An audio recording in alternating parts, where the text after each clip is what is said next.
শীতকালীন সবজির ভরা মৌসুমে কাঙ্ক্ষিত মূল্য পাচ্ছেন না কৃষকরা। দর্শকের বিষয়ে বিস্তারিত জানাতে শেরপুর থেকে যুক্ত হচ্ছেন সহকর্মী জুবাইদুল ইসলাম।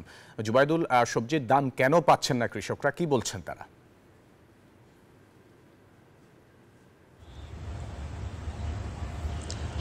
ফয়সাল, শেরপুরে কিন্তু এবার শীতকালীন সবজির আবাদ হয়েছিল ৯,০০০ হেক্টর জমিতে। কৃষকরা কিন্তু ফুলকপি, বাঁধাকপি, বেগুন, টমেটো, সিম সহ নানা প্রকারের সবজির আবাদ করেছিলেন এবং তারা আশা করেছিলেন যে তারা বেশ ভালো মূল্য পাবেন। এবার কিন্তু আবহাওয়া অনুকূল থাকায় ফলনও বেশ ভালো হয়েছিল। তবে যখন তারা এই সবজিগুলো বাজারে বিক্রি হতে যাচ্ছেন তখন কিন্তু তারা কাঙ্ক্ষিত মূল্য পাচ্ছেন না।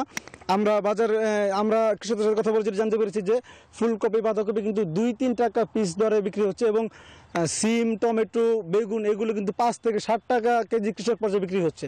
আমরা একটু কথা বলতে চাই কৃষকের সঙ্গে যে আপনি কি আবাদ করেছেন এবং বিক্রির দর কিরকম? আমি এখন এই ফুলকপি, বাঁধাকপি। জুবাইদুল, আপনাকে ধন্যবাদ আমাদের সাথে যুক্ত হওয়ার জন্য।